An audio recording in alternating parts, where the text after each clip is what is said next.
सो Belgian, Netherlands, फ्रांक्राइश, France को फ्रांक्राइश, Switzerland को श्वाइट्स, योस्टराइश Austria को, चेशियन चेक रिपब्लिक को, पोलैंड को पोलैंड, डेनमार्क को डेनमार्क, ऐसे करके ये 9 बॉर्डरिंग कंट्रीज हैं जर्मनी के। एंड इसमें जो 16 स्टेट्स हैं, श्लेस्विग होल्स्टाइन, मैक्लेनबर्ग फोरपोमेर्न, तो नाम ही अजीब लगेंगे आपको तो शुरू में आप देखोगे यार ये क्या पंगा पाल लिया, जर्मन सीख रहा हूं, क्या कर रहा हूं मैं, बट ये शुरू में ही लगता है, ये नाम ऐसे हैं बस। बाकी आप सिस्टमेटिक लैंग्वेज सीखोगे तो आपको मजा भी आएगा, ये आप 2-5 दिन में ही आपको एहसास हो जाएगा इस चीज का। सो मोइन मोइन, मोइन मोइन भी हेलो है, कल भी हमने बात करी थी हालांकि, मोइन मोइन हेलो है, और ग्रूस गॉट भी हेलो ही है, ग्रूस गॉट। सो ग्रूस गॉट जनरली यहां साउथ जर्मनी में ग्रूस गॉट बोल रहे हैं। ये मोइन मोइन खास तौर पे यहां पे जो नीदरलैंड्स हॉलैंड का जो बॉर्डरिंग एरिया है, इस एरिया में मोइन मोइन बोलते हैं नमस्ते को, और बाकी सब जगह गुटन मॉर्गन, गुटन टाग, गुटन आबेंड, गुटन नाcht, ये जो जनरल चलते हैं, गुटन मॉर्गन, गुटन टाग, गुटन आबेंड, good morning, good day, good evening, गुड नाcht, गुड नाइट, ये जनरल चलता है। इसके अलावा हो सकता है आपको कभी कभी दिखे जर्वियस, ये दिखे, ये भी यहां पे स्विट्जरलैंड, ऑस्ट्रिया, कुछ पार्ट ऑफ जर्मनी, यहां भी। इसकी जोरदार बात है, इसका मतलब है हेलो भी और इसका मतलब है बाय भी। हेलो भी यही, बाय भी यही। जैसे अपने भी यहां किसी से मिलते हैं तो हम बोलते हैं नमस्ते, और फिर अच्छा चलते हैं नमस्ते, तो चलते टाइम पे भी नमस्ते और मिल गए उस टाइम पे भी नमस्ते, तो चलता है, ठीक है। लेकिन वैसे नॉर्मली बाय बोलने के लिए चूस और आउफ विडरजेन, yes, good bye, bye, right. किसी को विदा करते टाइम पे ही बोलते हैं हम लोग चूस, चूसी भी बोल देते हैं प्यार से, चूसी बच्चों को, हाँ। जैसे जनरली इनफॉर्मल हो जाता है, और भी बहुत, ये खुद ही इनफॉर्मल है, ये इनफॉर्मल है, दोस्तों को, छोटों को चूस, चूसी बोल देते हैं। और अदरवाइज आउफ, आउफ विडरजेन, ये गुड बाय, फॉर्मल स्टाइल है ये। आउफ विडर, फोन पे बोलना हो तो आउफ विडर ह्यूरन, लेकिन आउफ विडर जेन, चूस, ये। और इसके अलावा हमने डांके और बिटर ये वाले वर्ड करे, डांके बिटर। फिर आपको सेंटेंस मेकिंग का पार्ट दिखाऊंगा थोड़ा सा, डांके बिटर, डांके शॉन और बिटर शॉन, ये हमने ऑलरेडी लिख लिया, डांके शॉन, बिटर शॉन, बिटर शॉन। और जनरली मिलते ही कई लोग बोलते हैं हेलो, हेलो, गुड टाग, गुड मॉर्गन, ये जनरली ग्रीटिंग्स के नाम पे आपको ये वाले वर्ड सुनेंगे बार बार। क्लार, हैव ए नाइस डे, शोनन टाग नॉक, शोनन टाग नॉक, have a nice evening, evening आबेंड है इसलिए शोनन आबेंड नॉक, और इसके बदले में सेम टू यू, ग्लाइस फॉल्स, ग्लाइस फॉल्स। अब कोई भी जर्मन आपको ग्रीट करेगा तो आपको समझ में आएगा क्या बोलना है, क्या जवाब देना है, क्या बोल रहा है वो, ना इसका क्या मतलब है, ये आपको सब समझ में आएगा। ये मेन ग्रीटिंग्स यही है जर्मन लैंग्वेज में। अभी मैं आपको दिखाऊंगा कि जर्मन में किस तरीके से सेंटेंस मेकिंग होती है, बहुत ही बेसिक। ये वर्ड्स आपको लर्न हो जाएंगे 2 दिन में, 4 दिन में, कोई दिक्कत नहीं है इसमें, हो भी चुके होंगे। बट सेंटेंस मेकिंग कैसे करते हैं जर्मन्स, एक तो आपको बताऊं कि जर्मन लैंग्वेज जो है वो हमने कभी ना कभी संस्कृत पढ़ी है, ये संस्कृत का बहुत प्रभाव है। मैंने यहां भी सुना है कुछ लोग शायद जर्मन्स भी ऐसे मानते हैं, खुद को आर्यन मानते हैं कि वो शायद इधर से उधर गए थे या कुछ, तो उनका इफेक्ट काफी मतलब संस्कृत से काफी प्रभावित है वो, है ना, लैंग्वेज को लेके और भी कई चीजें हैं। बट संस्कृत जो लैंग्वेज है इसके कुछ क्वालिटीज है वो जर्मन लैंग्वेज में भी है, ये जोरदार बात है।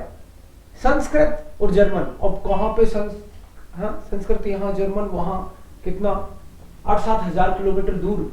बाकी लैंग्वेज का इतना नहीं है लेकिन उसका है, तो कोई तो बात है, कोई इसके खैर क्यों है क्या है नहीं पता, लेकिन है, ये बात है। तो संस्कृत लैंग्वेज में सबसे जोरदार बात है कि उसको आप आगे पीछे भी लिखो ना तो मीनिंग वही निकलता है, ये क्वालिटी है संस्कृत लैंग्वेज की। संस्कृत लैंग्वेज में मान लो यहां पे सब्जेक्ट लिखा, वर्ब लिखी, इधर ऑब्जेक्ट लिखा, तो इसको कोई घुमा भी देना तो भी संस्कृत लैंग्वेज में मीनिंग नहीं बदलता। इसलिए कई बार तो मतलब अमेरिका में नासा में इस तरह की बात आती है कि हमको अंतरिक्ष में मैसेज भेजने हो ना तो उल्टे पुल्टे भी हो जाए तो अपने को संस्कृत में भेजने चाहिए। तो नासा में काम करने वाले वैज्ञानिकों को 15 दिन का मैंने सुना है संस्कृत का कोर्स दिया जाता है कि किस तरीके से ये है। 15 दिन में तो क्या होगा, लेकिन कुछ वहां संस्कृत की क्लासेस चलती हैं, मैंने ऐसे सुना है। और मैसेज अंतरिक्ष में संस्कृत वाले मोस्ट इफेक्टिव है। कुछ लोगों ने ऐसे भी बोला है कि अभी अमेरिका जो काम कर रहा है 6ठी और 7वीं पीढ़ी के कंप्यूटर्स पे, उस पे भी संस्कृत में उसका कुछ है कि भाई उसको कंप्यूटर के लिए भी मोस्ट फ्रेंडली लैंग्वेज माना गया है संस्कृत को, और जर्मन भी उसी स्टाइल का मामला है। तो एक बात तो यह है, बाकी लैंग्वेजेस में शायद ऐसा नहीं होता होगा, लेकिन ये सब्जेक्ट को ऑब्जेक्ट की जगह लिख दो, ऑब्जेक्ट को सब्जेक्ट की जगह लिख दो तो भी मीनिंग नहीं बदलता, ये जोरदार बात है। दूसरी बात, संस्कृत में वर्ड्स को मिला के बड़े बड़े वर्ड बनते हैं, कंपोजिटा बोलते हैं उसको, कंपोज कर देते हैं कई सारे वर्ड को। यही सेम बात जर्मन में है, 4 वर्ड को मिला दिया तो ये 5वां वर्ड बन गया, ऐसे। जर्मन में भी ऐसे है, संस्कृत में भी ऐसा है। एडजेक्टिव एंडुंग, जैसे संस्कृत में 3 जेंडर होते हैं, पुल्लिंग, स्त्रीलिंग, नपुंसकलिंग। हिंदी में तो 2 ही होते हैं, तो इसलिए ये लोग कहते हैं कि संस्कृत के ज्यादा नजदीक है जर्मन, कि इसमें जेंडर्स की भी आप बात करो, कंपोजिटा की बात करो। कंपोजिटा का मतलब है कई सारे वर्ड्स को मिला के लिखना, बड़े बड़े वर्ड होना। दूसरा, कम शब्दों में आप चीजों को, उसका वही मीनिंग बदलता नहीं और अच्छे से समझा पाते हैं, कम शब्दों में आप एक्सप्लेन कर सकते हो। जेंडर 3 होते हैं, जैसे मैस्कुलिन, फेमिनिन, न्यूट्रल। संस्कृत में 3 होते हैं, ऐसे इसमें भी 3 होते हैं, है ना। तो ये चीज आपको समझ में आएगी खैर। बट इस तरह की कुछ क्वालिटीज हैं जो आपको थोड़ा बहुत संस्कृत आती है तो भी उसका भी बेनिफिट मिलने वाला है। खैर मैं आपको पॉइंट पे आता हूं, मुद्दे की बात है कि सेंटेंस कैसे बनते हैं। कोई भी लैंग्वेज हो, जनरली उसमें कोई सब्जेक्ट होगा, कोई वर्ब होगी, कोई ऑब्जेक्ट होगा, ऐसे सेंटेंस बनते हैं। ऑब्जेक्ट ना भी हो तो सब्जेक्ट और वर्ब तो होगी होगी, नहीं तो सेंटेंस का नहीं तो वो वर्ड ही हो गया एक। कोई तो सब्जेक्ट होना चाहिए, वर्ब होनी चाहिए। तो सब्जेक्ट क्या हो सकता है कोई भी लैंग्वेज में? सब्जेक्ट किसी का नाम हो सकता है, नाम हो सकता है, जैसे राम आ रहा है, राजू खेल रहा है, हाँ, वो बच्चा पढ़ रहा है। तो मतलब नाम को और अच्छे से मैं बोलूं तो नाउन बोलना चाहिए मुझे, कि नाउन हो सकता है सब्जेक्ट।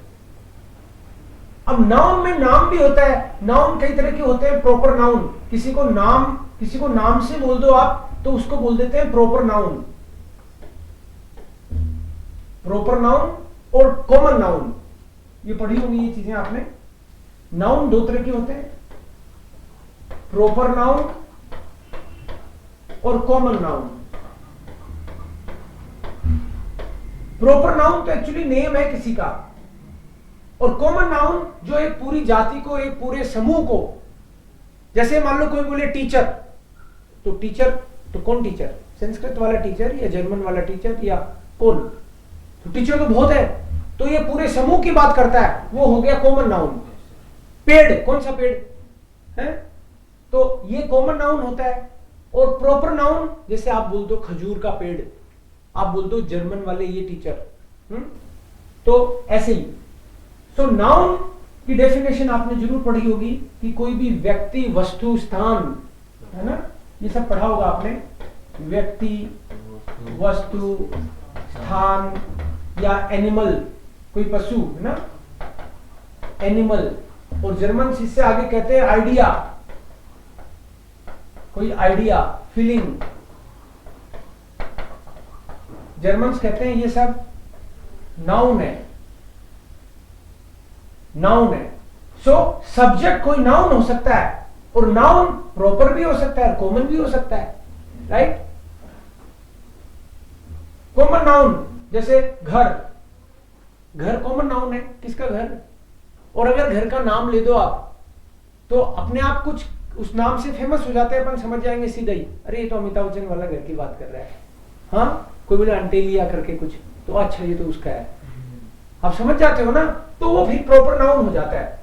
तो नाउन सब्जेक्ट होगा कभी भी, तो नाउन होगा क्या, और कुछ नहीं होगा, और इससे ज्यादा प्रोनाउन हो जाएगा, इससे ज्यादा कुछ नहीं होगा सब्जेक्ट। नाउन और प्रोनाउन, कभी भी आप सेंटेंस बनाओगे तो सब्जेक्ट या तो कोई नाउन होगा या प्रोनाउन होगा, इसके अलावा कुछ नहीं होगा, ठीक है। सेंटेंस की पहली बात हो गई है कि फर्स्ट चीज, सेंटेंस बनाने के लिए सब्जेक्ट चाहिए, फिर वर्ब पे आएंगे, फिर ऑब्जेक्ट पे आएंगे, कोई ना कोई सब्जेक्ट चाहिए। सब्जेक्ट क्या हो सकता है, नाउन हो सकता है, और या फिर प्रोनाउन हो सकता है।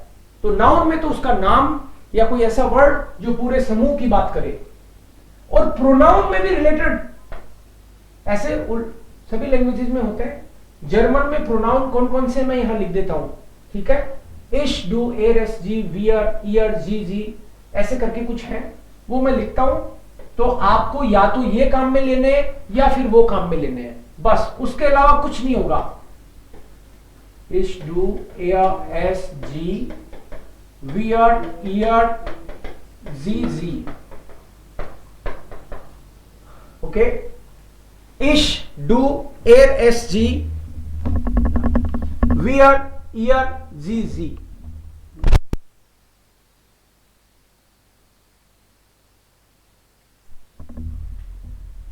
इश, डू, एर, एस, जी, वियर, ईयर, जी और जी, ये हो सकते हैं, इसके अलावा कुछ प्रोनाउन नहीं हो सकता। तो ये नाउन और प्रोनाउन।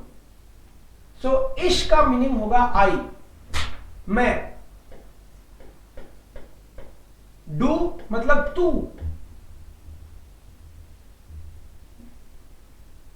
एर मतलब ही, वह, कोई बंदा, मेल। इट, सी, हम, तुम दोनों या तुम सब, तुम दोनों, तुम सब,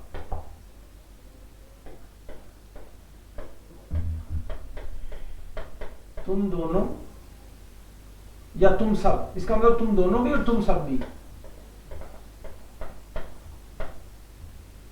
शायद ये भी संस्कृत से ज्यादा मैच करेगा, मतलब वहां पे प्रथम विभक्ति, द्वितीय विभक्ति, हाँ, इस तरह का मामला है ना वो, क्योंकि तुम दोनों के लिए अलग से हम लोग शायद वर्ड यूज नहीं करते, बाकी लैंग्वेजेस में करते भी हो तो मुझे नहीं जानकारी। जी का मतलब है आप, और ये वे, दे के लिए ये वाला वर्ड करेंगे। सो इश, आई, यू, ही, इट, सी, वी, हम मतलब वी, तुम सब, यू बोथ और यू ऑल, आप। आप से पता चलता है कि ये फॉर्मल है भाई, ये रिस्पेक्ट के लिए काम में लेते हैं, रिस्पेक्ट के लिए फॉर्मल, फॉर्मल बोलते हैं उसको। और ये तू से बात कर रहे हैं मतलब इनफॉर्मल, फ्रेंड्स के लिए। और ये दे मतलब कोई और लोग, प्लूरल। इसका साउंड है इश, डू, एयर, एस, जी, वियर, ईयर, जी एंड जी। ये आपको अच्छे से मैं समझा दूंगा, कुछ आपको पता चल गया होगा ये साउंड ऐसा क्यों है। ये हो गए प्रोनाउन, पर्सनल प्रोनाउन, प्रोनाउंस। अब प्रोनाउन कहते किसको है? एक्चुअली सब्जेक्ट नाउन होना चाहिए, लेकिन नाउन की जगह काम में आने वाले वर्ड को प्रोनाउन कहते हैं। नाउन की जगह काम में आने वाले को कैसे? जैसे मैं बोलूं मेरा नाम देवकरण है, तो मैं देवकरण बोलता हूं, ये तो प्रॉपर नाउन हो गया। जो मेरे को जानते हैं वो देवकरण से, मेरी फोटो भी आती होगी उनके दिमाग में। मैं, अब मैंने जब बोला जब देवकरण बोलता हूं तो ये है नाउन, लेकिन मैं बोला, मैं वर्ड जो है वो देवकरण को ही डिनोट करता है, उसी के बारे में बताता है, सो वो प्रोनाउन हो गया। जैसे मान लो मैं बोलूं आर्या, तो आर्या तो हो गया नाउन, और नाउन में भी प्रॉपर नाउन, क्योंकि आर्या बोलते ही मेरे को दिमाग में आती है कोई लड़की, मेरी बेटी है आर्या, तो मैंने बोला आर्या, तो सीधा दिमाग में आ गया कि वो पर्टिकुलर पर्सन, तो वो प्रॉपर नाउन है आर्या। लेकिन आर्या की जगह अगर मैं बोल देता हूं सी, तो जर्मन में बोलूंगा जी। ये वर्ड प्रोनाउन है, क्योंकि वो आर्या की जगह काम में आ रहा है। देवकरण की जगह मैंने बोला इश, तो ये वर्ड देवकरण का प्रोनाउन हो गया। सब्जेक्ट में इसके अलावा तीसरी चीज हो ही नहीं सकती, ठीक है? नाउन और प्रोनाउन, और प्रोनाउन में बस इतना ही, ओवर। नाउन में हम लोग नए नए वर्ड हमको पता चलते जाएंगे, जैसे अनानास, वो जर्मन में भी अनानास है, ठीक है? पायलट को पिलोट बोलेंगे हम लोग, स्टूडेंट को स्टूडेंट बोलेंगे, तो ऐसे वर्ड आते जाएंगे, वो हम लोग लर्न करेंगे, मन, ठीक है? नए नए वर्ड हम लोग करते जाएंगे, तो वो वर्ड आएंगे, या फिर उनकी जगह हमको ये यूज करना होगा, तो ये आएगा।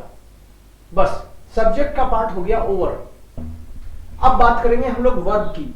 वर्ब कैसे यूज करते हैं?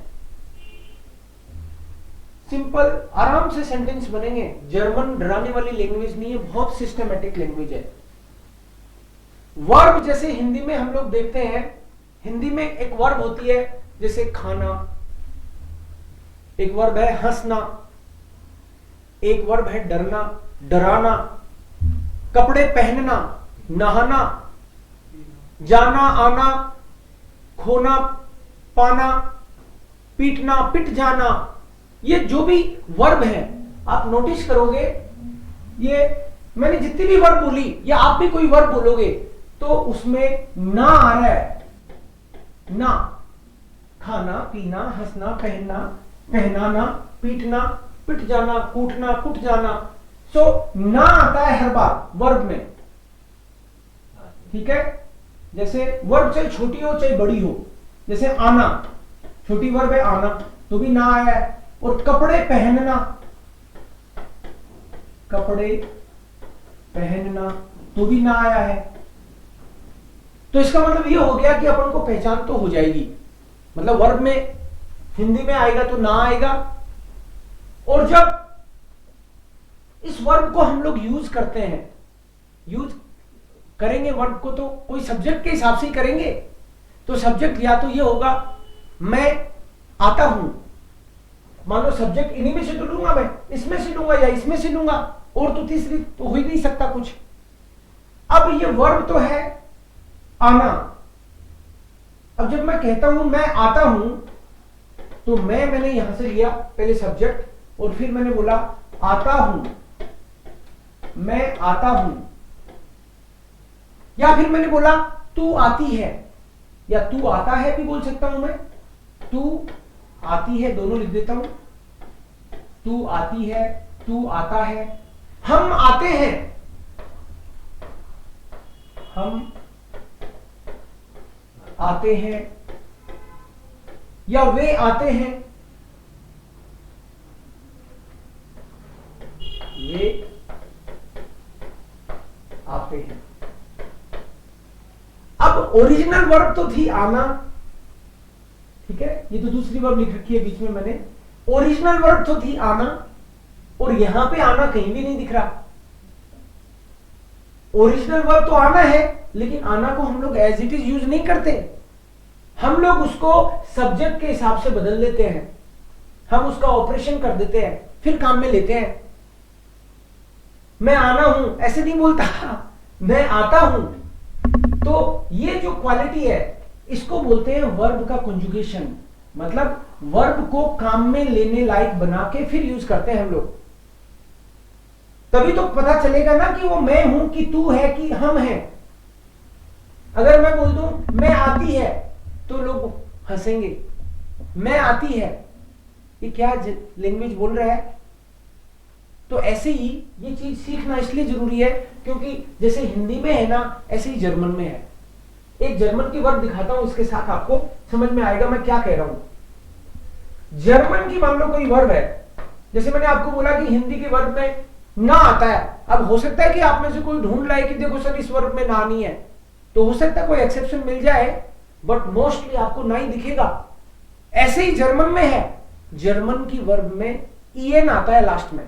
अब एक आध ऐसी वर्ब मिलेंगी आपको जिसमें ना आए, है ना, बट जर्मन की वर्ब में जैसे हिंदी की वर्ब में ना आता है, ऐसे जर्मन की वर्ब में ईएन आता है लास्ट में।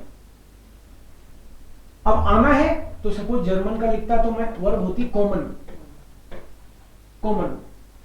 अब कपड़े पहनने के लिए जर्मन की कोई वर्ब आएगी तो अनसीहन या केवल सीहन, ठीक है। तो ईएन तो यहां भी आया, कहने का मतलब है कि ये वर्ब के लास्ट में ईएन तो आया। ऐसे ही आप जो भी वर्ब देखोगे जर्मन की, कॉमन, गेहन, फ्रागन, ब्राउखन, है अभी आपको नहीं पता, इंप्लीमेंटियरन, जो भी वर्ब देखोगे ईएन दिखेगा। जैसे हिंदी में आना दिख रहा है, वहां पे ईएन दिखेगा।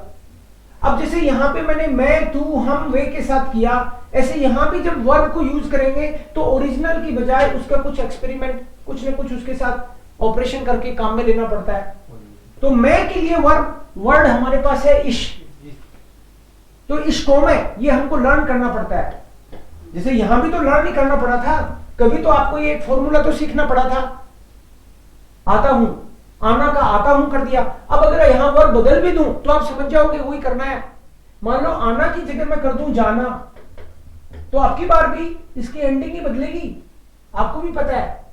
अब यहां पे आता हूं की जगह मैं कपड़े पहनना वर्ब लगाऊंगा तो भी बाकी कुछ नहीं बदलेगा, ये एंडिंग बदलेगी।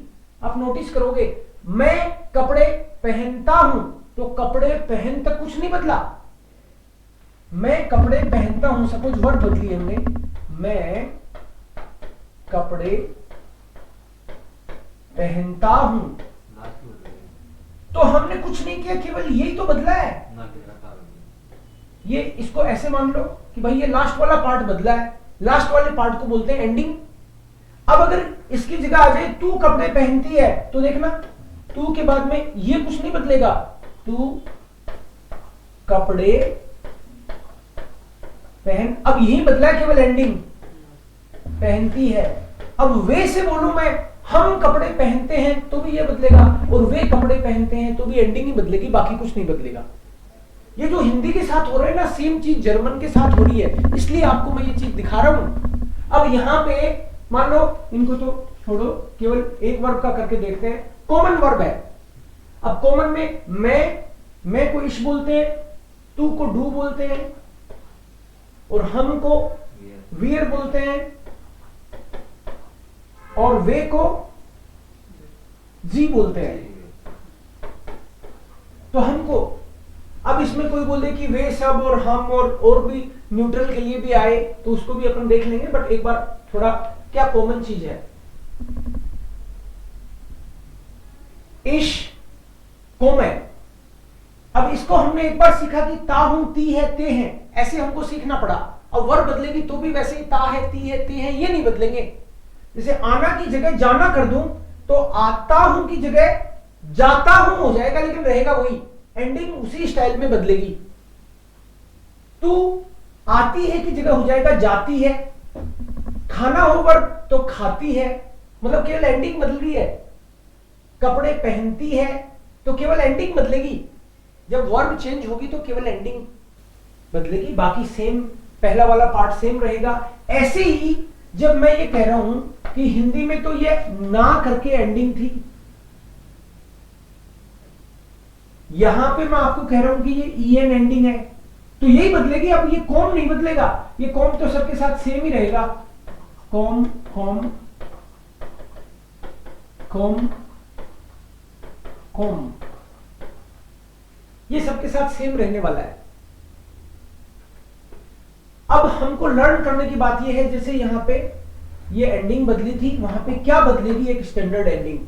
जब सब्जेक्ट इश रहेगा तो हमेशा ई होगा, डू के साथ एस टी होगा, और यहां पे ई एन आएगा। ये हमको लर्न करना है। तो इश को में का मतलब हो गया मैं आता हूं। और जोरदार बात जर्मन में, यहां पे कंटिन्यूअस और इंडेफिनेट अलग अलग नहीं होता। मैं आता हूं, मैं आ रहा हूं, मेरे ख्याल से संस्कृत में भी एक ही रहता होगा, कंटिन्यूअस और इंडेफिनेट। इस कॉम है, क्योंकि ये बहुत कॉमननेस आ रही है ना, इसलिए मुझे लग रहा है, ये फील आ रहा है मुझे, राइट। सो इस कॉमे का मतलब है मैं आता हूं, और इसका मतलब ये भी है मैं आ रहा हूं। डू कॉम्स्ट का मतलब है तू आता है, और इसका मतलब ये भी है तू आ रहा है। वी आर कॉमन का मतलब है वी कम और वी आर कमिंग। जी कॉमन का मतलब है they come, they are coming. So indefinite and continuous they are same. तो इसका मतलब है कि जैसे वो इंग्लिश में आप गिनते हो कि ये 12 तरह के टेंसेज हैं, तो यहां पे इतने टेंस नहीं है, और टेंस नहीं है इसलिए टेंशन भी नहीं है, ये इजी है मामला। सो इश कॉमन, डू कॉम्स्ट, वी आर कॉमन, जी कॉमन। लेकिन ये टोटल कितने हैं, इनका सभी का होता है ये एंडिंग। तो ये एंडिंग क्या करिए, मैंने ई करी है ना, ये बाकी तो सेम रहेगा। एंडिंग अगर मेरे को यहां पे लिखनी हो तो जो भी वर्ब आएगी उसके इसके साथ ई, डू के साथ एस टी, और इधर T T T, he see it, इनके साथ टी, और ये लास्ट में दे वाले के साथ ई एन, और हम के साथ भी ई एन, और इसके साथ टी। आपको ये एंडिंग लर्न करनी पड़ती है। वर्ब बदलेगी तो ये एंडिंग ही बदलेगी बस, समझ रहे हो आप। अब एक चीज मैंने शुरू में बोली थी कि जैसे संस्कृत में, जर्मन में एक सिमिलरिटी ये है कि अगर शब्द उल्टे सीधे भी हो जाएं तो उनका मीनिंग नहीं बदलता। जैसे मैं आता हूं लिखा है, ऐसे ही मान लो कोई वर्ब ले लूं मैं क्रिकेट खेलता हूं सपोज, तो खेलना के लिए वर्ब हमने स्पीलन लेंगे। फिर स्पीलन का मतलब है खेलना। तो अब ये जब कॉन्जुगेट होगा तो इसके साथ होगा इस स्पीलर, केवल ये बदलेगा, ई हो जाएगा ई एन की जगह, ये एंडिंग है, इसकी जगह ई हो जाएगा। तो इश स्पीलर, बाकी कुछ नहीं बदलेगा। डू स्पील्स्ट, डू स्पील्स्ट, और वियर स्पीलन, और जी स्पीलन, वियर और जी के साथ आ रहा है स्पीलन। अब अगर मैं सेंटेंस बोलूं इस स्पीलर क्रिकेट, इस स्पीलर, और आगे मान लो क्रिकेट और लगा दिया मैंने। जर्मन में बहुत सारी जगह सी की जगह के हो जाता है बस। सो इस स्पीलर क्रिकेट, मैं क्रिकेट खेलता हूं। अब इसको आदमी उल्टा करके लिख दे क्रिकेट स्पीलर इस, तो भी मीनिंग नहीं बदलता। इसको अगर मान लो उल्टा करके लिख दूं मैं क्रिकेट स्पीले इश, तो भी वही मतलब है, इसलिए इसको उल्टी सीधी करो, घुमाओ, फ्लेक्सिबल है ये लैंग्वेज। क्रिकेट स्पीले इश। कोई बोलेगा मैं कंप्यूटर खरीदता हूं, तो वर्ब बदल जाएगी बस, काउफन। सपोज कोई वर्ब है काउफन, काउफन का मतलब है खरीदना, और कंप्यूटर को कंप्यूटर ही कहते हैं। कोई 5000 वर्ड तो ऐसे हैं जो सिमिलर ही हैं इंग्लिश और जर्मन में। सो कंप्यूटर को कंप्यूटर ही कहते हैं। अब यहां पे लिखा आपने इस स्पीले क्रिकेट, यहां पे इसको मैं, अब काउफन का मतलब है खरीदना, तो मैं खरीदता हूं लिखना हो तो खरीदना है इसका मतलब, मैं खरीदता हूं तो इस काउफे करोगे ना आपकी बात। अगर उसी हिसाब से अपन को चलना है तो काउफन का आपकी बार क्या हो जाएगा, इश काउफ है, और क्या खरीदता हूं, कंप्यूटर खरीदता हूं, तो होगा इश काउफ है कंप्यूटर, इश काउफ है कंप्यूटर, इश काउफ है कंप्यूटर। मैं कंप्यूटर खरीदता हूं, कोई बोले इसको उल्टा कर दो, उल्टा कर देते हैं, कंप्यूटर काउफ है इस,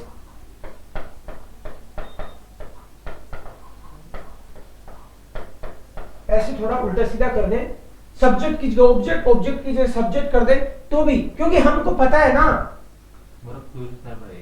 कि वर्ब का जो ई है ये तो सब्जेक्ट के हिसाब से है, तो इसके हिसाब से तो मैं समझ जाऊंगा। वो उल्टा भी लिखोगे तो मेरे को दिखेगा कि सब्जेक्ट तो उधर बैठा है, तो उसका मीनिंग नहीं बदलता। सो इसलिए शायद इसको, वो अंतरिक्ष में जाते होंगे तो उल्टे सीधे हो जाती होंगी चीजें, तो कहते हैं कि ये लैंग्वेज सुटेबल है उसके। तो आज आपका काम केवल इतना ही है कि ये सेंटेंस स्ट्रक्चर है, इसका फर्स्ट टाइप का subject plus verb plus object. एक स्टैंडर्ड सेंटेंस की स्टाइल ये रहती है, कभी कभी ऑब्जेक्ट ना आए, क्यों इतना ही बोल दे आई एम कमिंग, तो इसको में हो जाएगा, कोई दिक्कत नहीं है। लेकिन हमको जैसे वर्ड आने लग जाएंगे, कंप्यूटर, क्रिकेट, पायलट, फुटबॉल, घड़ी, दीवार, आदमी, औरत, ये जैसे जैसे वर्ड बढ़ते जाएंगे वैसे वैसे हम खेलना शुरू हो जाएंगे लैंग्वेज के साथ। बट ये वाली चीज तो आपको रटनी पड़ेगी, क्योंकि वर्ड तो जो भी हो, प्रोनाउन तो यही होंगे, तो हर बार आपको ये टिप्स पे होने चाहिए। इश, डू, एयर, एस, जी, वियर, ईयर, जी, जी। नाउन क्या होता है, प्रोनाउन क्या होता है, ये बेसिक चीजें आपको पता होनी चाहिए, और कैसे ये काम करता है वर्ब का कंजुगेशन। ऐसे सेंटेंस बनेंगे बेसिक लेवल के। एक बार इसको देखो और जो भी डाउट हो मेरे से पूछो आप।